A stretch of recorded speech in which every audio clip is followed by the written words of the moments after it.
Nung nakaraan, natakila natin sa pamamagitan ng mga video lesson natin, ano, yung unang bahagi o yung unang dalawang module natin. Siyempre yung sining at disenyo, yung anyo ng yung kung ano ang kahulugan ng sining at disenyo. Pangalawa, ang iba't ibang anyo ng sining at disenyo.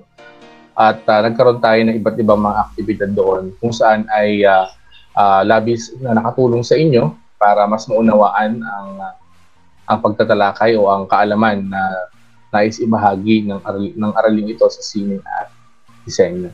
At ngayon pangatlo, ayan, so sisimulan natin ito sa pamamagitan ng pagbibigay siguro ng maikling paliwanag patungkol sa pamagat. So ayan, syempre ang ating pamagat ay panimulang pananaliksik sa iba't ibang anyo ng sining at disenyo. So nung nakaraan, naipaliwanag ko na rin kung ano-ano yung ibang mga halimbawa ng sining at disenyo. Ayan, so tuloy tayo.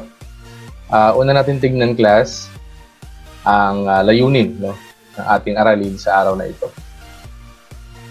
Ayan, lahat naman yan ay pwede niyong mabasa sa printed module ninyo. Ayan. So tignan natin ang layunin niya. So matapos ang module na ito, matapos ang pagsagot, no, sa module na ito, inaasahang matutunan mo. So ito yung ating layunin, nakapagsasagawa ng panimulang pananaliksik kaugnay ng kahulugan, kalikasan, at katangian ng iba't ibang anyo ng sining at disenyo. Yan na. So andyan yung mga words na mahalagang tignan. Nakapagsasagawa, so may activity, at activity sa paninimulang pananaliksik. So gagawa tayo ng pananaliksik. Ito ay hindi naman ganun ka habang pananaliksik. Ano? At bibigyan din natin ng emphasis yung definition. Ano nga ba ang pananaliksik? Bagamat alam ko meron na kayong research, diba? Dahil kayo ay grade 12 na.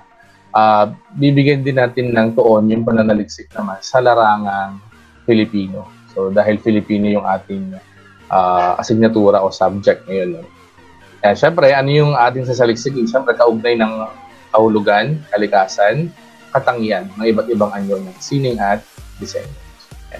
So, sige, tuloy tayo. Tignan ngayon natin, class, yung bahaging sige, medyo lalakihan ko pa ulit. Sige, so tuloy tayo.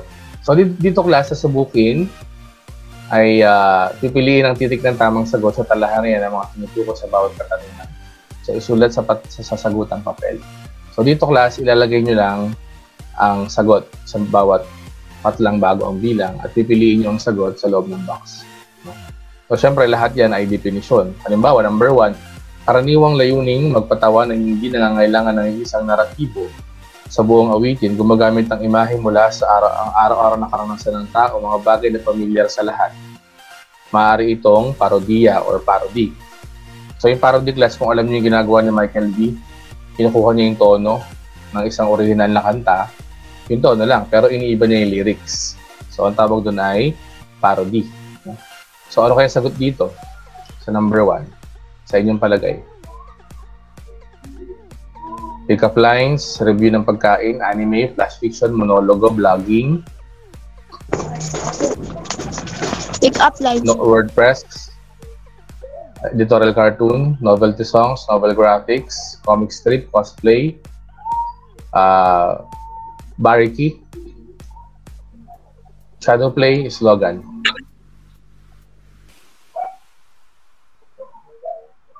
So, ano sa palagay niya? Sabi niya, nangangailangan na isang naratibo ng isang buong awitin. Okay, class. Isang halimbawa niyan, yung kanta ni Willie Revillame. Okay, yung mga kanta ni Lito Camo. Alam niyo yung mga kanta nila, yung mga parang more on about, mga Filipino, kadalasan Tagalog, Filipino. So, halimbawa niyan siguro, yung mga may kanta si Bayani Agbayani tungkol sa jeep. Yung traffic sa jeep, yan. O kaya may kanta si yung mga sex bomb dancers, di ba, yung spaghetti, kung alam niyo yun. Okay? So, yun yung mga halimbawa niyan. Yung mga kanta pa ni Willie Revillame, yung kanta ni Willie Revillame na parang more about love, tapos pang masa yung tema. No? Yan yun. Example, ang sagot dyan ay, sige nga, may idea na. Novelty song, sir. Okay, very good. Novelty songs. Yan. Sino yung sumagot? Ako, sir. Maricar. Maricar. So, yan yung nagtatalakay ng mga karanasan, no? Sa araw-araw, no, ng mga tao, mga bagay na familiar sa lahat. So, maaari itong mga parody.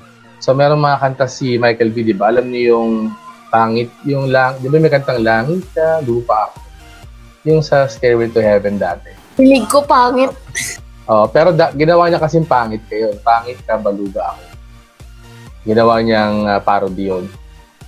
Tapos, di ba, yung kanta ng Narda, ng Kamikaze, ginawa din ng parody. Di ba, ni Michael V. Kung napakinggan niya before. Ayan. So, yun yung mga kanta na pag sinabi natin parody, kinuha yung original na tunog, pero pinalitan ng ibang lyrics. Pinalitan ng ibang liriko. No? Ayan. At hindi lang naman si Michael V ang gumagawa niyan, marami ang gumagawa niyan. Okay? So, yun yung isang halimbawa pag sinabi natin, yun yung kahulugan ng novelty songs. Sige, pangalawa, tingnan natin, isang maiksing dula o isang roleplay. Isang maiksing dula o isang roleplay. Ano sa palagay niyo? Skit po. Skit Okay. po. So, very good. Ang sagot ay skit. Okay? Ay, usapang binubuo ng dalawang pangungusap na maaari ang layunin magpatawa, mangasar, manligaw, o manligaw at iba pa. Kuminsay, pinapadala ito sa cellphone, vlogs, o ay nagagamit sa mga programa sa TV, sitcom, noontime show, at iba pa. Sa palagay niyo, anong sagot? Pick up.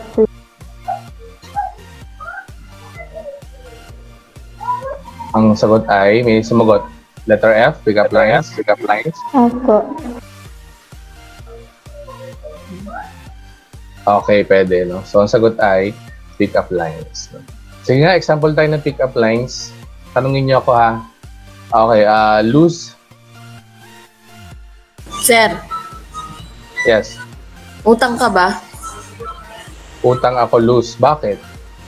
Kasi habang tumatagal, tumataas yung interest ko sa'yo. Kasi habang tumatagal, tumataas ang interest mo sa akin. Okay.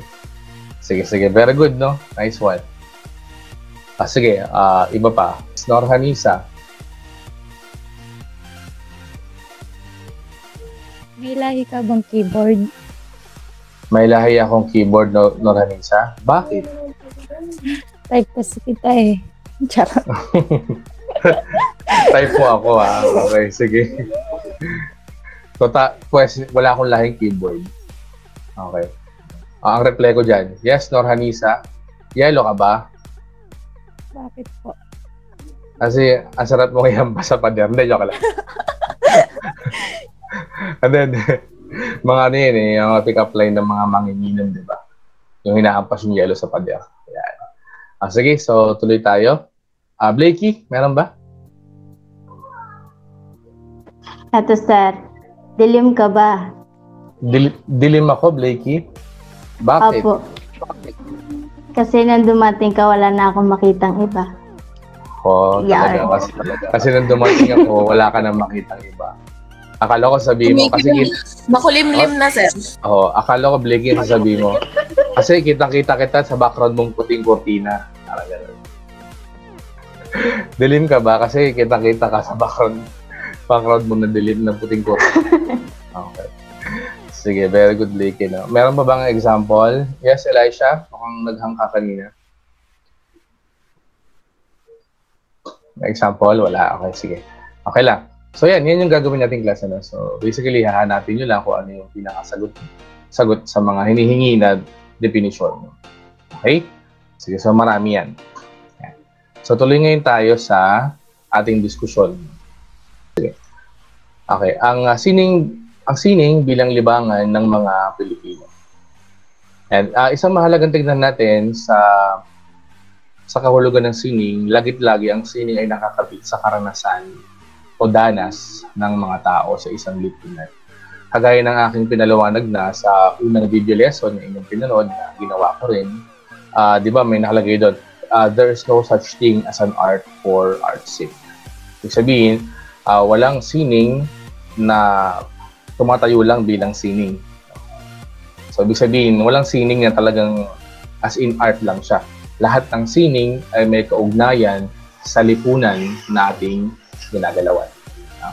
Kaya sabi niya, ang sining bilang libangan ng mga Pilipino. So, sa actual, kung ngayon yung pamagat, totoo na ang sining ay nakakabit no, sa kultura, sa gawi, sa araw-araw na ginagawa ng mga Pilipino. No? Yan. Sabi niya, sa araw-araw na pamumuhay ng mga Pilipino, bahagi na ng buhay ang iba't ibang kanilang sining. Obserbahan mo ang ating paligid. Sa umaga pa lang, pagkagising mo sa umaga, ano ang iyong hahawakan? Di ba ang isang smartphone o yung cellphone mo? Maaaring makinig ka ng isang awitin, manood ng vlog, maglaro ng isang game. No? Dahil sa pag-unlad ng mundo, dala ng teknolohiya, sumasabay din ang pag-unlad ng sining at pagbabago nito. So, walang pagsalungat sa atin yan, sa karanasan natin. Kasi totoo, di ba? Dati nga, meron pang minsan sa Facebook, meron pang biro eh. Dati, pagkagising, magpapakulo ng tubig para magkape. Ngayon, pagkagising, ang hinahanap, charger. Diba? Para ma-charge yung cellphone, no? Para makapanood niya or para makapaglibang using your smartphone. Ano? So, ibig sabihin, sumasabay na ang buhay ng mga Pilipino sa pag-unlad ng teknolohiya. At mula rito ay sumasabay din tayo sa pag-appreciate no, ng sining na mayroon tayo. Sabi niya noon, pagkagising ng isang tao, tulad ng mga tatay, lolo natin, kasabay ng kanilang pag-aalmusal o pagkakape, ang hawak nila ay isang dyaryo o periodiko. So dito makikita nila ang editorial cartoon na sa unang tingin pa lamang ay mauunawaan na naisiparating ng isang editorial. So di ba pag sinabi nating editorial kasi, usually yan yung yan talaga yung sulat ng editor. Yan yung kanyang puna. Yan yung kanyang suri. At yung suri na yan ay sa paggawa niya ng editorial, yan yung parang kabuuang tema ng issue na kanilang dyaryo. Tema ng issue ng kanilang dyaryo na inilabas ng araw na iyon. At syempre, ang unang tinitignan ay yung tinatawag na editorial cartoon. So magandang image no, na may kahulugan. Yan ay depende naman kung ano yung dyaryo na napili nilang basahin ng mga tatay natin, ng mga lolo natin. Okay, so sabi niya, dagdag pa sa libangan na yung comics. So dati may comics pa talaga. May mga ano pa yung klase, may tawag pa nga dyan, yung Liwayway comics. Sa, ano pa yan, way back 80s, way back 90s, ano? Yan. Ito ang binabasa ng pangkaraniwang Pilipino. At sa mga middle class ay nobela. Na kung saan makikita naman ang mga novel graphics. So yung novel graphics, syempre, yun yung mga visual art sa loob ng nobela. Yun yung parang may drawing. Diba, sa El Filibusterismo o sa Noli Me Tangere ni Rizal, diba, may ma-encounter kayong mga sample ng kanyang nobela na may graphics, na may drawing. Depende sa kung anong tema ng particular chapter na iyon. So, ganun yung mga kahulugan pag sinabi natin novel graphics. So ito ang kanilang libangan. So yan, pinalawanag natin no, na yan yung libangan noon. Kayo class, ewan ko lang, siguro sa mga magulang nyo, meron din silang libangan noon kahit paano. No? Ako, nung high school ako, ang libangan naman namin maliban sa comics, may comics pa rin naman noon kasi wala pa talagang Facebook, wala pa talagang mga high-tech smartphones nung time na yun. Maliban sa comics, yung mga song hits. Kung naabutan niyo yung mga song hits or meron kayong mga naitabi dyan yung mga parents niyo. So, doon yung para siyang magazine din, no? Pero yun ay nasa loob ng isang parang papel na yun, magazine niya. No? Tapos puro lyrics, puro chords ng gitara na naandun. No? Kaya nakakatuwa na nabalikan din yung mga ganong klaseng mga libangan noon. Sabi rito, ito ang kanilang libangan. Sa pamamagitan ng comic strip, nakakaaliw ang drawing ng tao na may space balloon. So alam niyo yung speech colon, yung parang bilog, tapos may mga dot-dot. So doon nakalagay yung conversation. Ang story at kwento ay isinalin sa comic strip. Mayroon ding banghay na sinusunod. So pag sinabi nating banghay, ay yung plot o yung flow mismo ng talakayan o ng pag-uusap dun sa isang dialogo o sa isang kwento. Wait lang, class.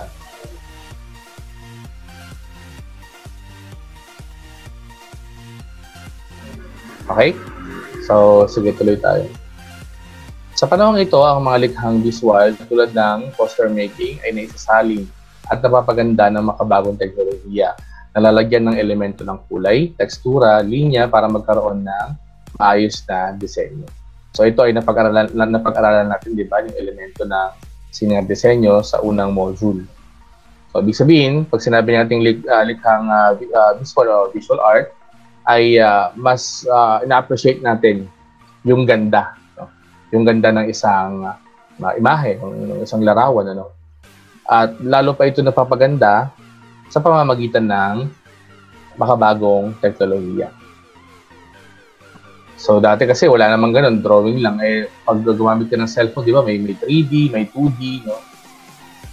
So ibig sabihin, yung mga ganung klaseng mga type ng technology ngayon ay mas lalo nagpalakas, nagpaganda sa ating mga visual arts.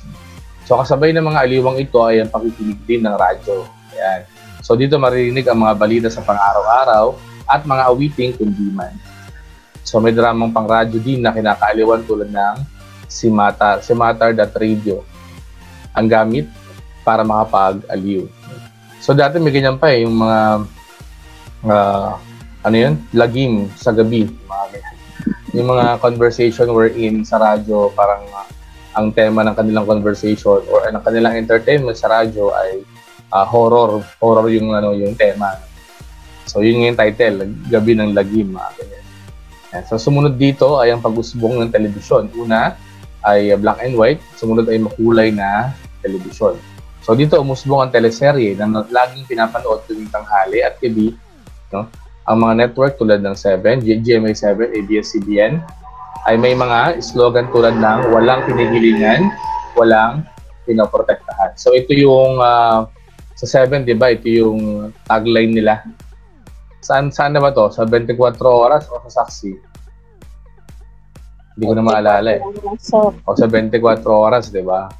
So yan yung kanilang tagline.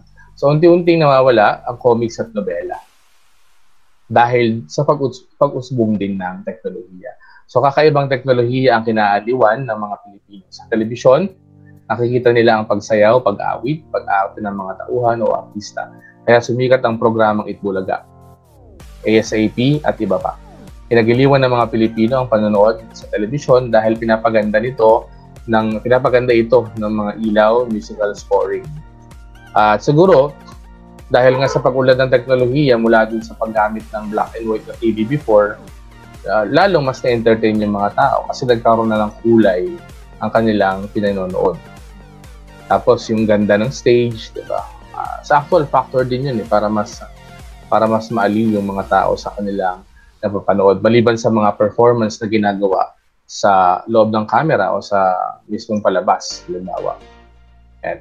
So pero bago pa dumating ang mga ganitong sining at platform, noong panahon ng mga Kastila, ipinamana nila ang teatro. Yan. So yan na, ito yung before, ito yung dati pa. Marami tayo niyang class, yung Moro-Moro, Senaculo, ayan. So katunayan nito ay ang teatro sa lansangan na tinatawag ng Senaculo. So ang panuluyan na pinapalabas o tinatanghal sa entablado. Ang panuluyan class, ito yung kay Joseph mas inclined siya sa about pagsisimula ng Kristyanismo, no? So panunuluyan kay Maria. So yan yung pagpapakita ng ng play na yan, no?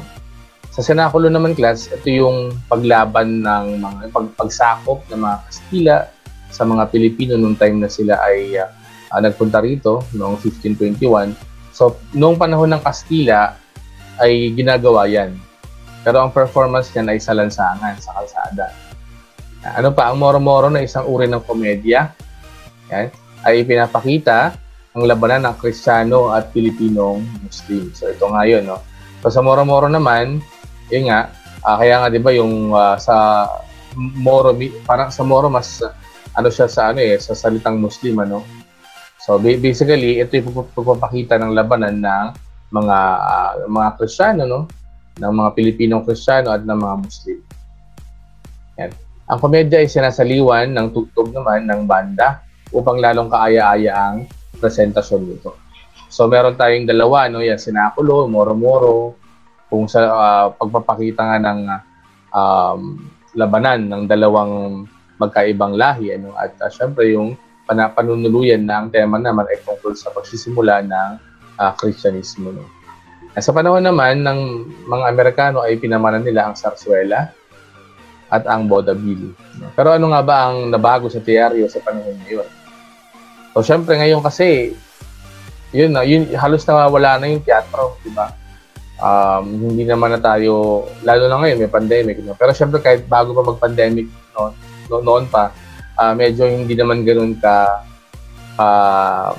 popular sa masa o sa tao ang teatro, di ba? Meron tayong tinatawag yung Cultural Center of the Philippines na nagpapalabas sila ng mga teatro, pero yun din, medyo mahal din yung ticket, tapos hindi naman open to public. So basically nagkakaroon pa rin ng siguro yung mga mas fortunate, sila yung mas nakaka-avail o nakakapanood. At syempre kung mahirap ka, mas uunahin mo bang manood ng teatro kaysa bumili ka ng bigas. So ganun yung nangyari sa atin. Kumbaga medyo nalayo ang konsepto o pag-appreciate ng teatro ng mga Pilipino sa panonood nga ng mga theaters. Yan. So sabi niya may iba't ibang uri o anyo ang teatro. Ano yun? Tulad ng one-act play, monologo, cosplay, puppet show, improvisation, musical play, at iba pa. So yung ginawa nyo nakaraan, yun ay monologo. Yun ay halimbawa ng monologo. So parang nakikipag-usap ka na kunwari ay may kausap ka. Tapos ang ginagamit mo ay yung arte ng boses mo, yung galing ng diction mo doon sa mismong linya, no? Para maipaangat mo yung emosyon ng senaryo o ng scene na yon. So ang tawag doon ay monologue. Okay. So sa one act play naman, isang yugtong dula yan. Pag sa Tagalog, isang yugtong dula. So isang panahon lang. Hindi siya kagaya na, di ba kasi ang nobela nag-iiba-iba ng panahon, di ba? Tag-araw, pwedeng tag-ulan, o kaya panahon ng mga Amerikano, panahon ng mga Kastila, no? So nag-iiba yung kanyang setting, tagpuan, nag-iiba. Pero sa one-act play ay hindi. Isa lang yan. No? Okay?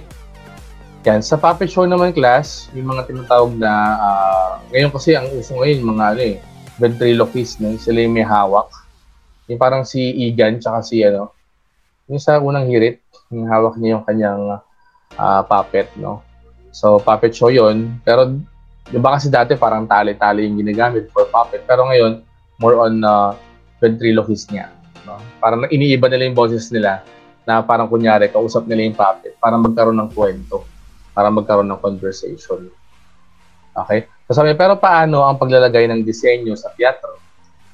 So, bukod sa magaling na pag-arte, pinapaganda ang kanilang pagtatanghal sa iba't ibang disenyo ng entablado. Yan. Pinapaganda ang kanilang pagtatanghal sa iba't ibang disenyo ng entablado, musika at ilaw, ganun din ang setting at mga props. So napakahalaga din ng class. Kaya nga 'di ba sa mga contest, laging kasama rin 'yan, no? Yung syempre sa contest, yung audience participation, yung background, no? Lightings. So kasama 'yan doon sa pinahahalagahan kapag nagkakaroon ng pagtatanghal ang mga artista sa entablado. Sa larangan ng musika, nauurin dito sa tatlo. So ano yon? Ang katutubo, ang impluensyang Espanyol, at ang impluensyang Amerikano. So tatlo yan, ano? So kung makikita natin, magkakaiba. Magkakaiba ang kategorya. So una, katutubo, native sa atin. Pangalawa, dikta o impluensya ng mga Espanyol. Pangatlo ay yung impluensyang Amerikano.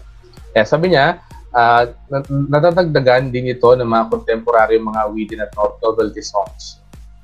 Pero paano nga ba nagkakaroon ng disenyo ang isang musika? Nagkakaroon ng disenyo ang isang musika sa pamamagitan ng iba't ibang elemento. So ano yung elemento na yun? Ito, inaral natin ito sa unang module. Ano?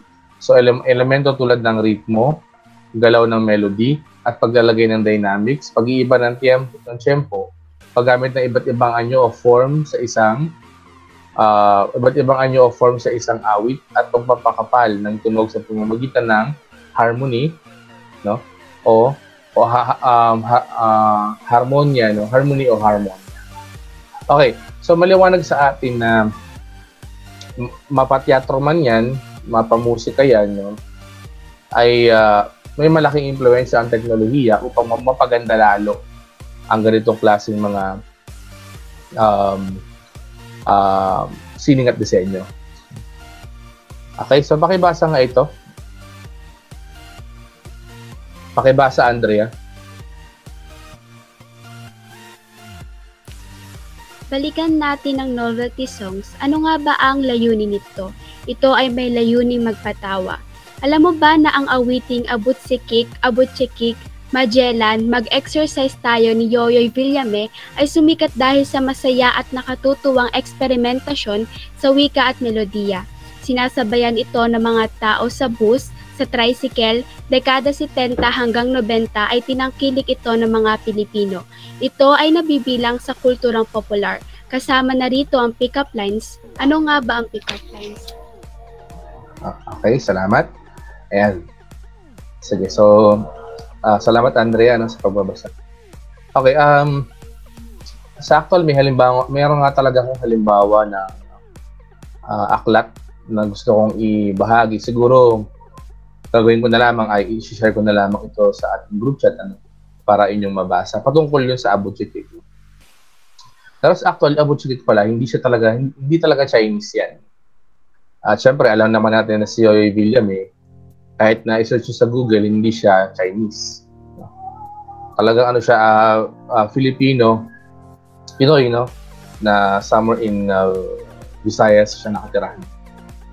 And so sabi niya, yan, yung kaninang binanggit ko na halimbawa, di ba? Pag sinabi natin novelty songs ay nakadapat sa karanasan ng mga tao sa araw-araw. Yan.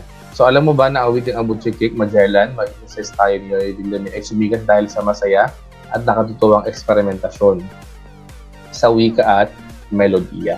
Kaya nga si Yoyoy Villame, siya yung itinuring na parang ama ng novelty songs. No? Kasi siya, sa kanya mismo nag-originate yung ganung tema ng pag-awit. Masayang tono, upbeat, no? Tapos, yun nga, mas pagtalakay or ang lyrics nito, ang nilalaman ng lyrics ay more on buhay ng mga Pilipino sa araw-araw. Sinasabayan ito ng mga tao sa bus, sa tricycle, dekada 70 hanggang 90, ay tinangkilik ito ng mga Pilipino. Hanggang ngayon, meron pa rin naman. Sabi ko nga kanina, example niyan,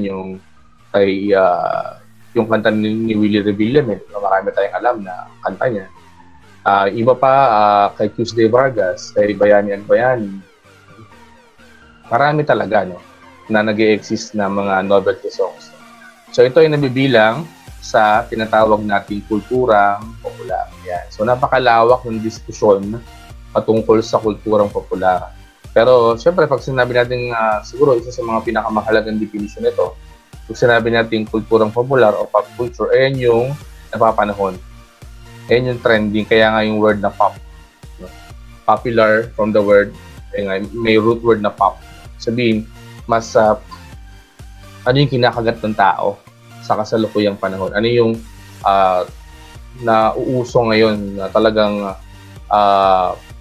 gustong-gusto ng mga, o gustong-gusto pakinggan, gustong-gusto, o tinatangkili talaga ng mga tao. Kaya nga, pop culture yan. Sa ngayon ba, ano yung palagay nyo na halimbawa ng kulturang popular? May idea kayo?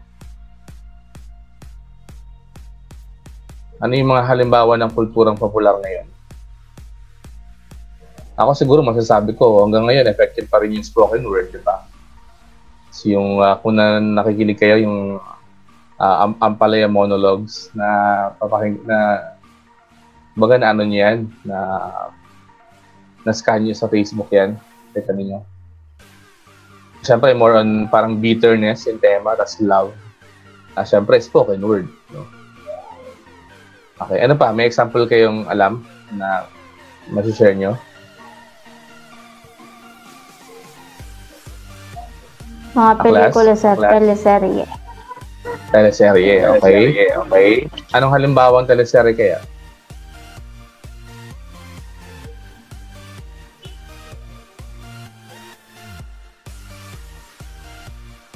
Ano kayang halimbawang teleserye?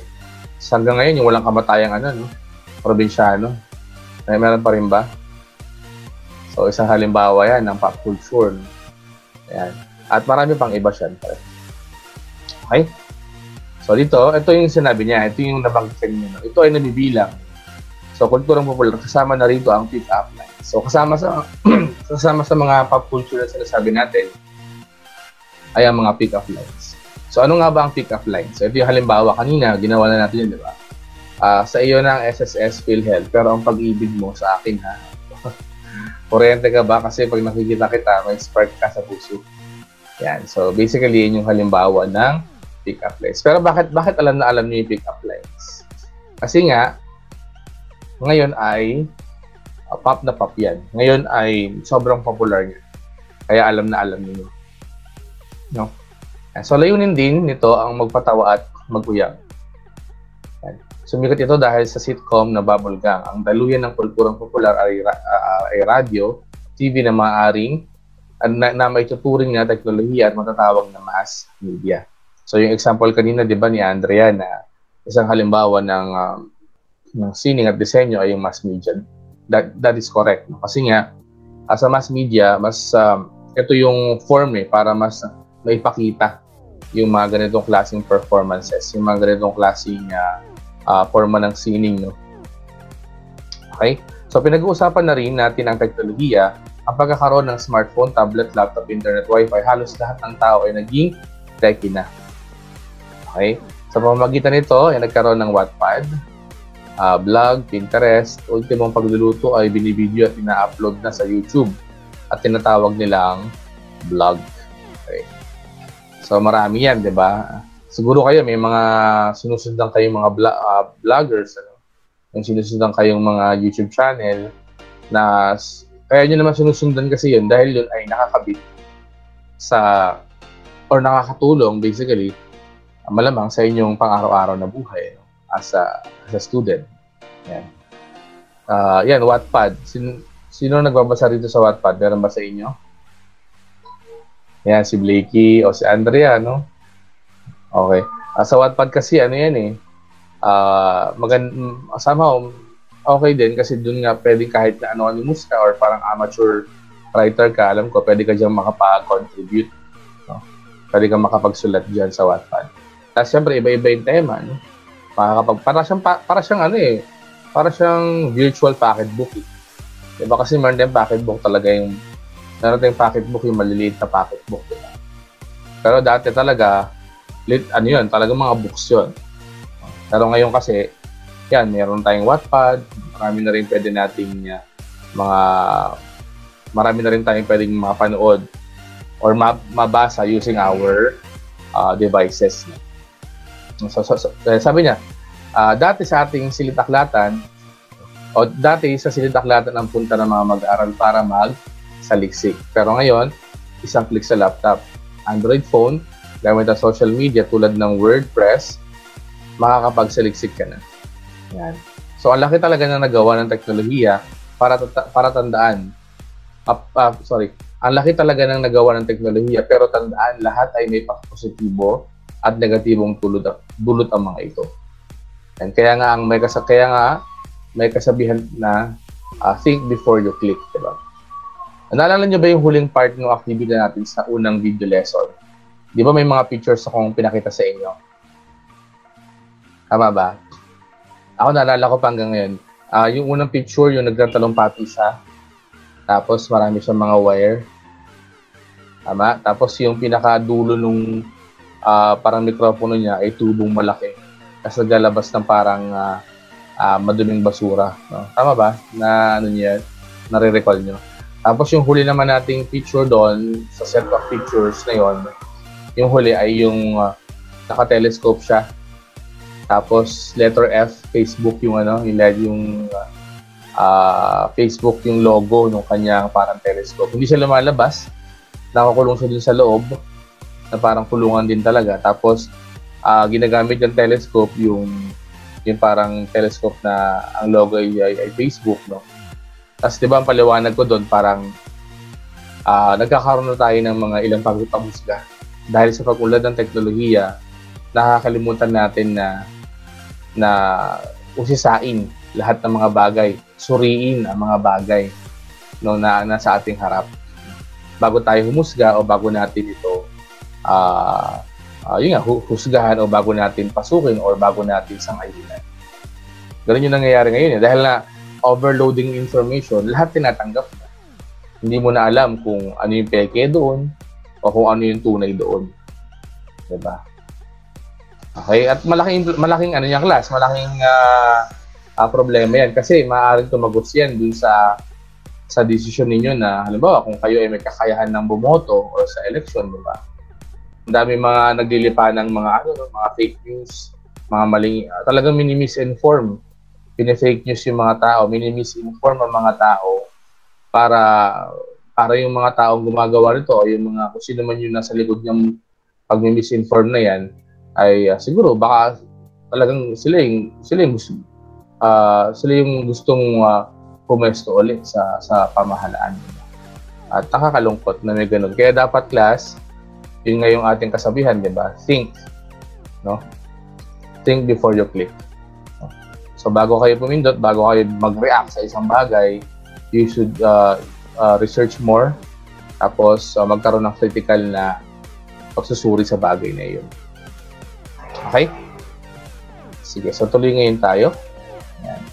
So tignan naman natin, pasukin natin matapos kong paliwanag ng iba't ibang anyo ng sining at disenyo at syempre, akibat niyan yung mga positibo at negatibo at mga factors o mga salik na nagpapaunlad sa sining at disenyo. Pasukin naman natin ang arkitekto sa Pilipinas o ang arkitektura sa Pilipinas. Okay? So pakibasa nga ito, James.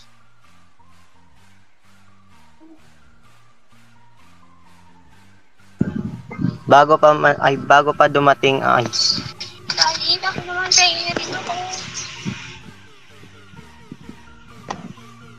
Bago pa dumating ang pananakop ng Espanya, bahay, kubo, parisukat ang hugis nito naggawa sa matigas na kahoy ang haligi. Ang dingding ay yari sa kawayan o pawid at ang bubong ay kugon. May iba't ibang parte ang bahay kubo. Tulad ng sala, kusina at tulugan. Ang likuran ng bahay ay imbakan ng tubig at nasa malayo ang palikuran.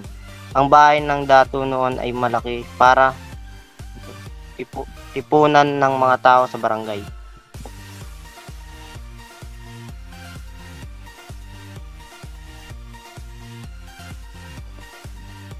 Subalit nang dumating ang mga Kastila, nagbago ang mga istruktura o arkitektura. Ito ay tinatawag na bahay na bato.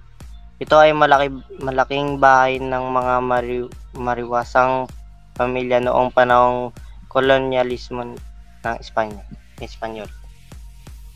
Okay, salamat James, no? Ayan, sa bahaging ito, kung inyong maalala, di ba pinaliwanag ko na rin ito sa iba't ibang elemento ng sining, kung inyong maalala, sa unang module natin o sa unang video lesson natin. Ano yung nilagay ko doon? Di ba pinaliwanag ko doon yung elemento na espasyo, kung na inyong maalala. Di ba pinaliwanag ko doon yung disenyo ng simbahan, ano pa, yung konsepto ng bahay, yung loob ng bahay, itsura ng bahay ng mga Pilipino compared sa mga bahay ng mga kanluranin, no? Okay? So, ano ibig sabihin nito? May malaking pagkakaiba sa larangan ng arkitektura o pagkakatayo ng bahay ang mga Pilipino kung ikukumpara mo sa paano ba tinatayo ng mga dayuhan ng kanilang mga tahanan. No? Kung sa elemento ng espasyo yan, di ba? Sabi ko, tayo kasi sa Pilipinas parang kumbaga hindi naman ganun kalaki yung bahay natin. Ganun yung konsepto natin ng bahay. Hindi kailangan ng ganun kalaki at hindi ganun kailangan ng napakaraming mga gamit, 'di ba? Hindi katulad sa mga western 'di ba? Western people, 'di ba? Sa mga Amerikano, etc. At talagang pag nagtayo sila ng bahay, yung konsepto ng espasyo nila talagang kailangan punuin nila ng iba't ibang mga gamit, iba't ibang mga gamit, mga devices, no? Mga iba't ibang gadget o mga ginagamit nila sa araw-araw, no? Okay. Sabi niya, bago pa dumating ang mga Espanyol, ay meron tayong bahay kubo. So, ito ay parisukat. Ang hugis na gawa sa matigas na kahoy ang haligi. So, ang dingding ay yari sa kawain o pawid at ang bubong ay kugon. So, alam niyo naman siguro yung kugon, di ba? Yung parang tuyo siya na malalaking talahi, ba, no? So, ayan, may iba't ibang parte ang bahay kubo tulad ng sala, kusina at tulugan. Ang likuran ay bahay. Ang likuran ng bahay ay imbakan ng tubig at nasa malayo ang palikuran. Ang bahay ng dato noon ay malaki para tipunan ng mga tao sa barangay. So, ang itsura ng bahay ng dato noon ay siguro mas malaki kaysa sa regular na bahay ng isang typical na Pilipino. Subalit nang dumating ang mga Kastila, nagbago ang mga estruktura o arkitektura. Ito ay tinawag na bahay na bato. So, syempre, kung bahay na bato yan, obviously, yan yung mga bahay na gawa ngayon. No? May hollow blocks na, or siguro ba, medyo mas matibay. Ititignan natin. No? So, ito ay malaking bahay ng mga mariwasang pamilya noong panahong kolonyalismong Espanyol. So, sa kanila, bahay na bato ang tawag. No? Ang bahay na bato ay malaking bahay ng mga mariwasang pamilya noong panahon ng kolonyalismong Espanyol. Tinawag itong bahay na bato dahil may dingding na pinagpatong-patong ng mga bato at idinikit ng semento ang pang-ibabang palapag nito. Yan. Gayunman, kahoy ang mga haligi sa hig at dingding ng pangitaas na palapag at karaniwang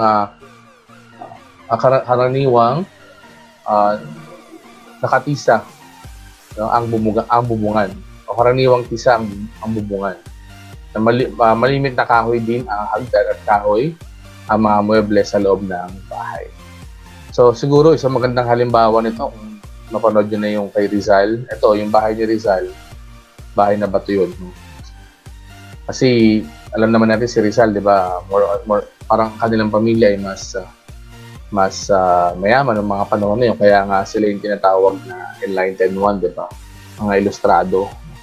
So, nagkaroon din ng kakayahan na mag-aral sa ibang bansa. So, ibig sabihin, talagang bata pa lamang si Rizal, medyo maganda na yung estado ng kanyang buhay. So, yun yung example, yung bahay na bato. Sige, ano pa? Siguro pwede natin pag-usapan din sa usapin arkitektura ay yung bakit ganun yung espasyo sa loob ng mga tahanan ng mga Pilipino kumpara sa espasyo sa loob ng tahanan ng mga Amerikano, halimbawa na lang. No? Kasi siguro sa atin, hindi ganun kailangan ng sobrang laki ng bahay dahil masanay tayo sa conversation, masanay tayo sa kumbaga yung pakikisamahan sa bawat isa. Diba? Minsan nga sa bahay, kahit 'di ba meron kayong mga kwarto, 'di ba? Hindi kayo natutulog sa kwarto eh. Sa kayo natutulog sa sala, 'di ba? Tabi-tabi kayo with your parents. Yung mga ganun eh. Kasi nga masanay tayo na intact yung pamilya natin. Intact yung ating pag-uusap, yung ating pagtuturingan bilang magkapatid, bilang magkakaanak, parang gano'n. Hindi katulad sa mga Amerikano o sa mga Western people na masanay sila na kwarto-kwarto yung kanilang tahanan. Okay? So, tinawag din itong bahay na kolonyal dahil may pangkalahatang struktura ng bahay mariwasa sa Espanya at pinalaganap sa mga kolonya nito. Sinasabing ang arkitektura ay nahahanay sa practical na sining nagpapadama sa pamamagitan ng paggawa ng mga bagay at mga kayarian. Kasama nito ay ang pelikula, moda, fotografiya at mga larong video. So yan, makita natin yan. Ano? Kung nakapunta na kayo class sa Ilocos, nakapunta na ba kayo sa Vigan? May nakapunta na. Ayan, napakaganda ng class yung Calle Crisologo. No? Di ba? Hindi ko lang alam kung nabanggit ko na sa inyo. Kasi ako class, may sinalihan akong group ng mga motorcycle riders. So isa yan sa mga napuntahan namin. Yung Calle Crisologo sa Ilocos Sur, Vigan. Malapit lang naman yan. Siguro kung sa motor, mga nasa mga 6 hours, 7 hours. Pupuntahan mo na yan. Tapos talagang yung mga bahay dun, class, ganyan na ganyan yung itsura sa larawan. Ano sila? Mga bahay na bato, mga bahay na matitibay, no? Ganyan yung itsura. At makikita mo rin na dun sa kalye na yun, na diretso na yun, talagang, kung siguro, alam mo yun, makikita mo yung ambience na parang panahon ng Kastila. Yung ambience na, o yung atmosphere, nakala mo na sa panahon ka ng mga Kastila. Ganun kaganda yung lugar. Ganun kaganda yung Calle Crisologo sa Vigan. Saka yung mga bahay, ganyan siya, parang antigo siya, pero antigo yung mga bahay, pero talagang makikita mo matibay yung pagkakagawa. Okay, yan. Sabi niya, noong panahon ng Amerikano, maraming magagandang gusali naman ang napatayo. Yan, anong tawag dito ay disenyong neoclassical, no? Yan, so disenyong neoclassical ang gusaling kanilang tinayo. So ito yung mga tinayo ng mga Amerikano, no? Yung medyo classicist yung approach ng kanilang disenyo ng paggawa nila, pagpapatayo nila ng mga buildings nila. And bakal at semento ang ginamit na pundasyon sa mga gusali kaya matibay at matatag. So nauso ang attic na nagsilbing taguan noong noong panahon nila. Okay. So alam naman natin, 'di ba, yung attic, yung parang ano 'yan isang part ng bahay din na pwede kang parang magtago or magstay, ganyan. So ano siya, parang hindi siya halata sa loob ng bahay, pero para may mga secret passage pumunta sa yung attic. So sabi niya, mga kilalang gusali na naipatayo sa panahon ng Amerikano. So hindi ako sure kung Malacanang yata ito sa kaliwa. Tapos ito ay ito parang Department of Justice to. DOJ yata itong sa kanan. Tapos sa baba, Supreme Court. Yun yung mga buildings na kanilang naipatayo. Pero class, tatandaan natin kung sa usapin ng kasaysayan niya, sa actual, wala rin naman tayong utang na loob sa kanila sa pagpapatayo ng mga gusali na yan. Bakit? Kasi nung nagkaroon ng World War II, no, ay talagang nawasak ang buong Maynila dahil sa digmaang ito na ninais tayong sakupin ng mga Amerikano. So talagang wasak na wasak yung Maynila. So walang choice, kailangan nilang magpautang sa Pilipinas para tayo ay makapagpatayo ng ating mga gusaling pampamahalaan. So ganun yung nangyari dyan. Okay? Sige, so yun yung pinakabahagi, yun yung kabuang bahagi ng ating diskusyon, ano? At syempre, meron pa tayong dapat tignan. Ito sa bahaging ito ng pagpili ng Hanay B, no? O piliin sa Hanay B ang kahulugan ng salita sa Hanay A. Ano na yan, class? Hintayin nyo rin yung aking announcement ko ito. Papasagot ko yan.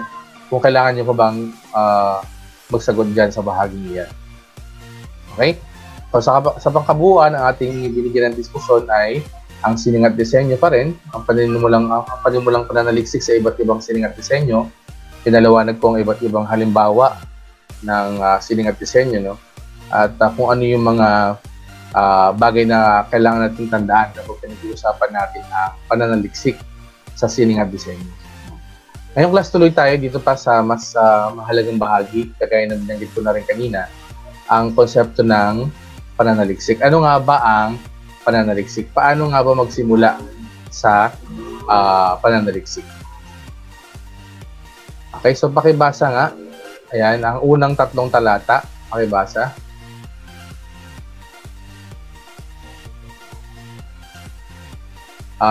Pakibasa ako.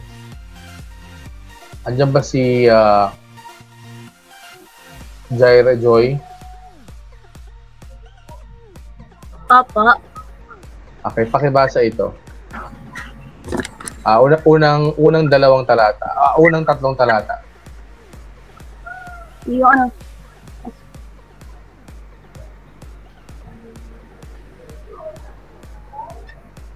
Saglit lang. Sige po. Ayan. Pakibasa nga. Jaira Joy.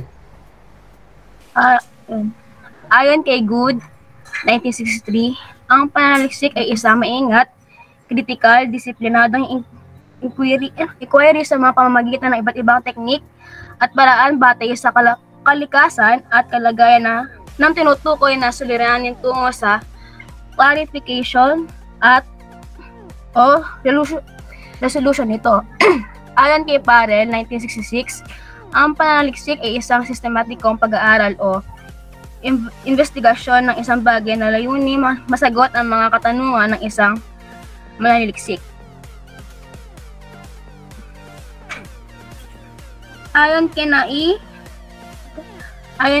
13 at JW13, 1973, ang pananaliksik ay isang pagtatangkan upang makakuha ng mga solusyon sa mga suliranin. Idinagdag pa nila nito ay ang isang pangalap ng mga datos sa isang kontroladong sitwasyon para sa layunin ng prediksyon at eksplanasyon. Okay, maraming salamat, Miss Cordero, no? Ayan. So, tignan natin yung kahulugan na binanggit, no? Una, sabi na rito, ang pananaliksik ay maingat, critical, at isang disiplinadong inquiry sa pamamagitan ng mga teknik at paraan batay sa kalikasan at kahalagahan ng natukoy na problema o suliranin patungo sa klarifikasyon at eventually sa conclusion nito o resolution. Okay. Dito, class, pag sinabi natin pananaliksik, kailangan talaga ay mas maging mabusisi ang isang mag-aaral. Kumbaga, hindi lang siya tagatanggap ng mga impormasyon. Hindi lang kayo tagatanggap ng mga impormasyon. Bagkus dapat ito ay iniisa-isa o sinusuri ninyo. No? Yan. Pangalawa, ayon kay Parel, sabi niya na, ito ay isang sistematikong pag-aaral o investigasyon ng bagay o layuning masagot at ang mga katanungan ng isang mananaliksik. Yan. Pinakamahalaga, class, sa atin sa paggawa ng pananaliksik, no, ay yung pagbubuo ng mga tanong. So, kailangan yung mga tanong na bubuuin ninyo, kapag yan, ginawa, as time goes by na ginagawa nyo yung pananaliksik, no, pagkakaroon kayo ng kalinawan dun sa mga tanong nyo na yun. Kasi ang purpose nga ng pananaliksik ay bigyan ng sagot, no, yung mga bagay kung saan kayo ay nagiging curious o sa mga bagay na talagang meron tanong sa inyong isipan. Dapat yun ang mabigyan nyo ng focus, mabigyan ng sagot, no, ang inyong mga katanungan. Sabi niya, ang pananaliksik ay isang pagtataka o pagtatangka upang makakuha ng mga solusyon sa mga suliranin. Ayan. Kaya nga, di ba, ewan ko lang kung napag-aralan nyo na sa research, di ba? Meron diyang part na yung hypothesis, di ba? May part na ganyan. Lalo na kung science-oriented yung inyong pananaliksik o yung inyong research. Meron niya hypothesis, yung significance of the study, di ba?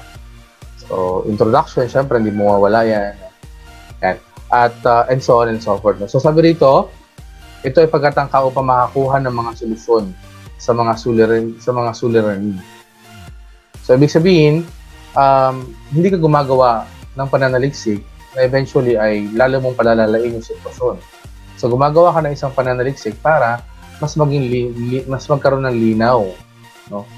Na kahit paano ay masolusyonan yung isang problema, masolusyonan yung isang yung paghihirap ng tao, for example, ano.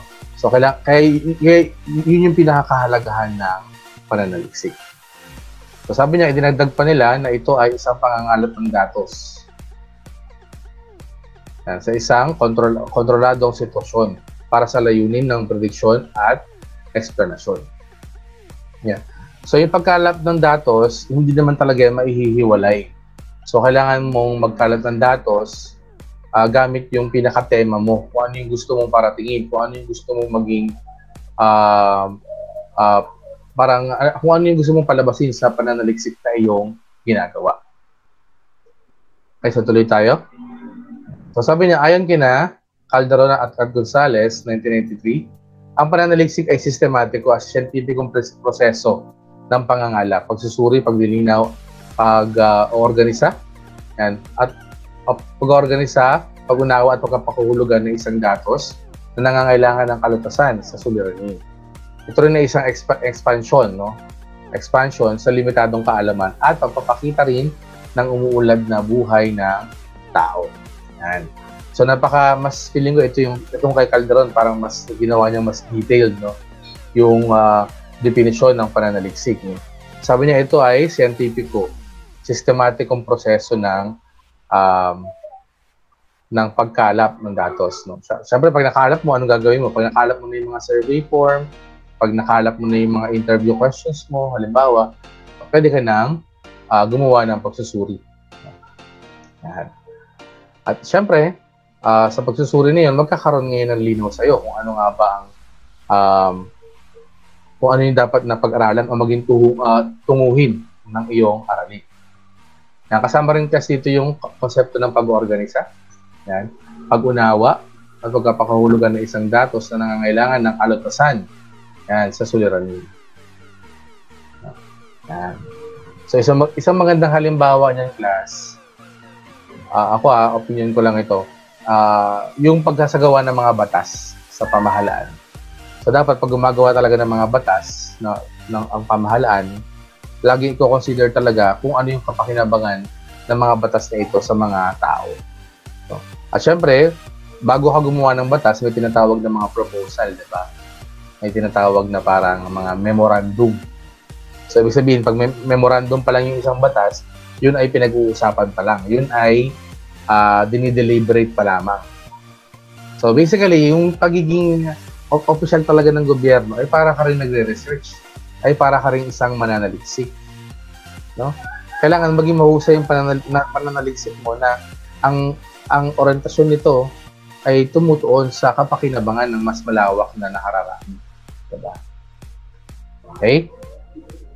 Yan. Sige. So, sabi niya, ayon naman kay Kerlinger, 1973, ang pananaliksik ay isang sistematiko, kontrolado, empirical at critical na investigasyon ng mga proposisyong hypothetical tungkol sa inaakalang relasyon, no, sa mga natural na pangyayari.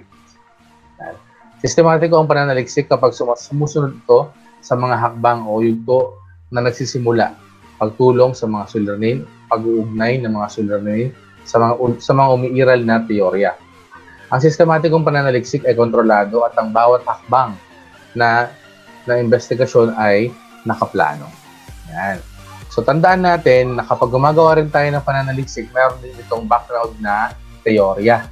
Gagamit din tayo ng mga teorya dito. No? Okay, marami tayong iba't ibang klase ng teorya. Halimbawa, kung ang topic mo ay economic ang concept mo, di ba? So, pwede kang maghanap ng mga teorya mula sa mga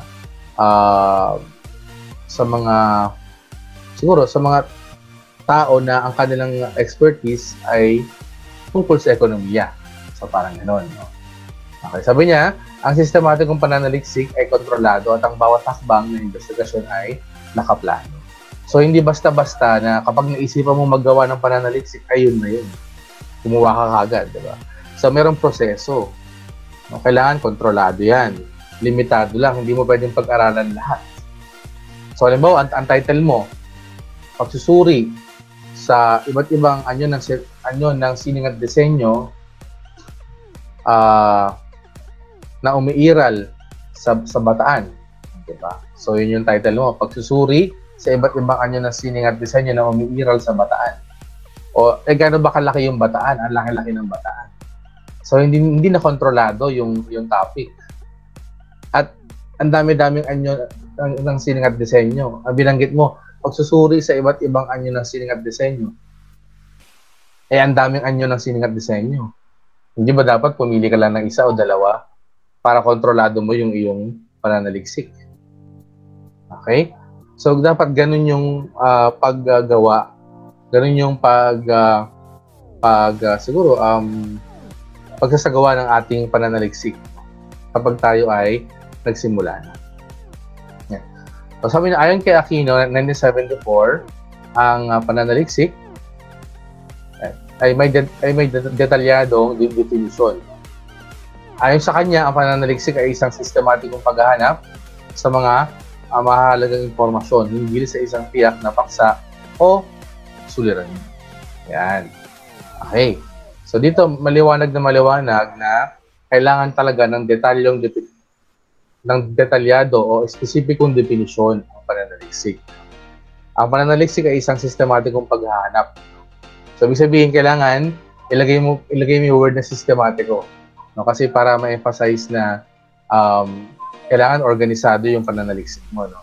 Yan. So, ito ay, ang pananaliksik ay isang sistematikong paghahanap sa mga mahahalagang impormasyon.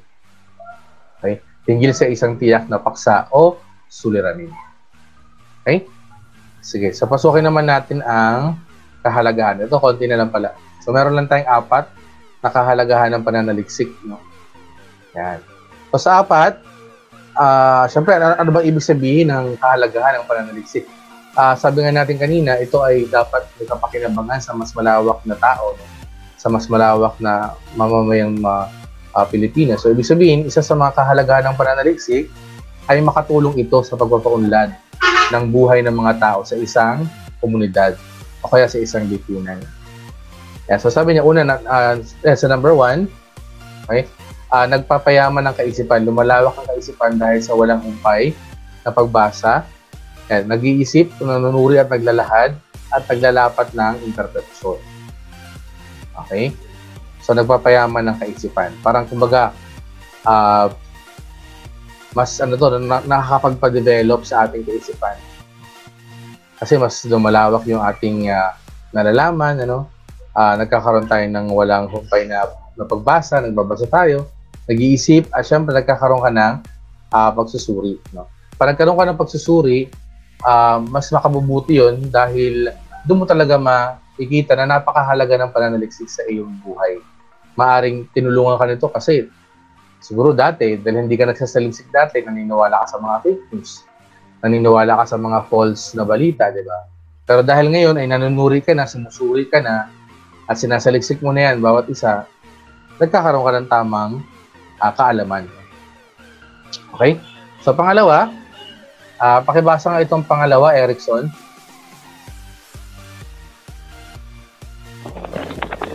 Lumalawak ang karanasan. Napapalawak ang eksperyensa ng isang manunulat sa mundo ng pananaliksik. Dahil sa marami siyang nakakasalamuha sa pagkalat ng mahalagang datos, pagbabasa, ang paggalugad sa mga kaugnay na literatura. Okay, pakituloy, Erickson. Lahat na. 3 and 4.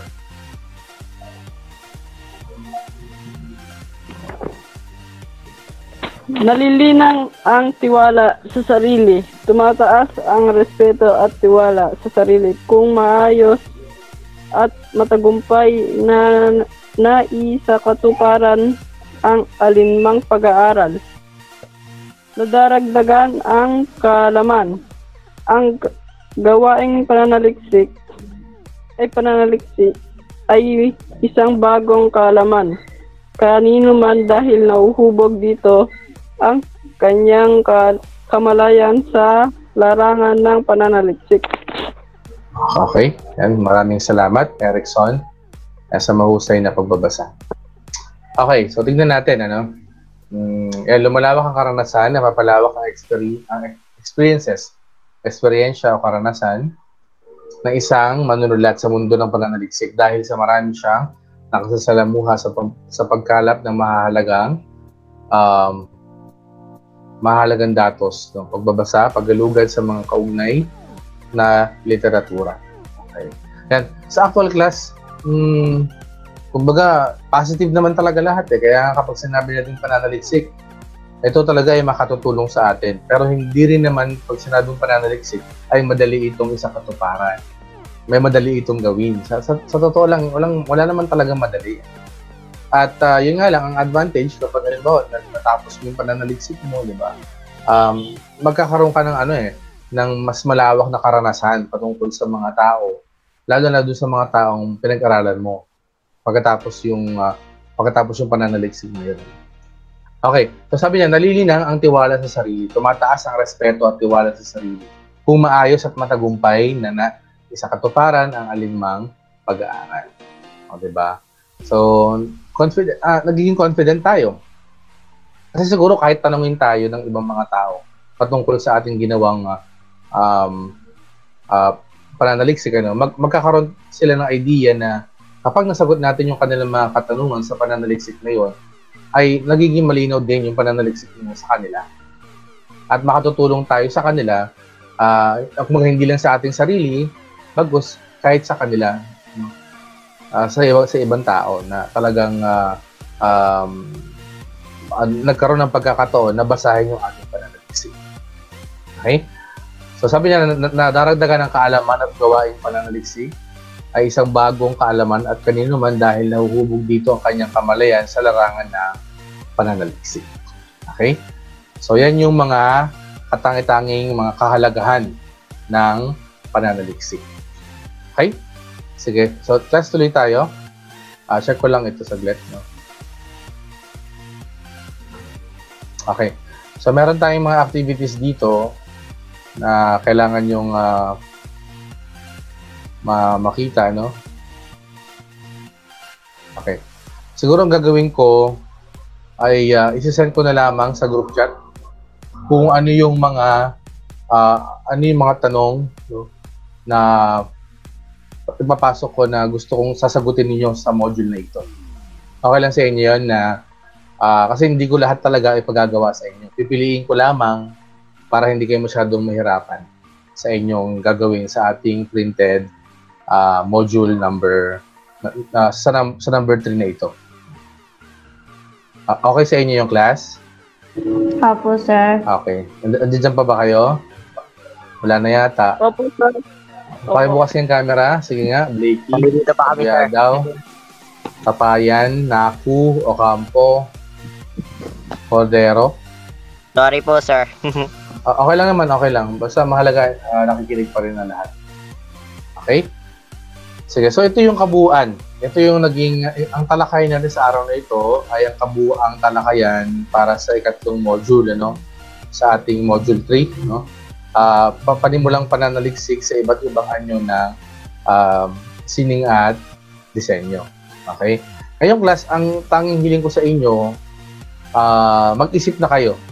Mag-isip na kayo ng anyo ng sining at disenyo na inyong sasaliksikin. Okay? So, hindi lahat.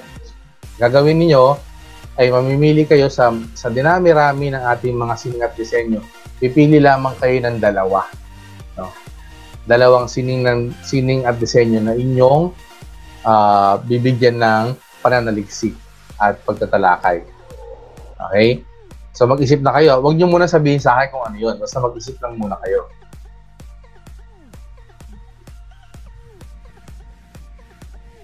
Okay. Sige, so meron ba katanungan?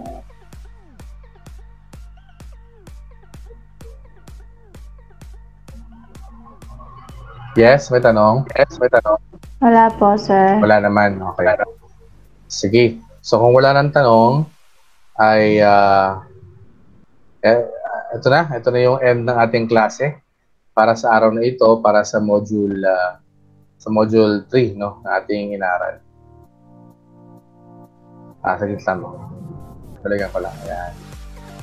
So, yan yung kabuuan ng talakayan natin para sa panimulang pananaliksik sa iba't ibang anyo ng sining at disenyo.